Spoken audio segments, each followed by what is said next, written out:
இது போகும் வழியோ வெற்று பாதை, திரும்பும் வழியோ வெற்றி பாதை. திரும்பிய இதயத்தை அடைந்திடும் பயணம் இது.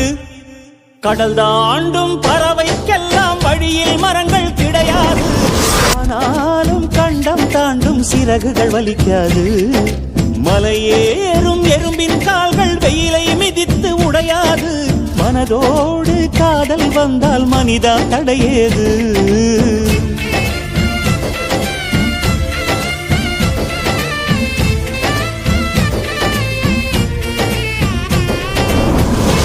மரம் ஏற ஏணியை தந்தால் மலையில் ஏறி கொடியேற்றும். குண்டூசி கையில் தந்தால் கிணறே தோண்டிவிடும். வெறுங்கல்லை வைரக்கல்லாய் காதல் பார்வை மாற்றிவிடும். வெந்நீரில் விட்டால் கூட காதல் மீன் நீந்தும்.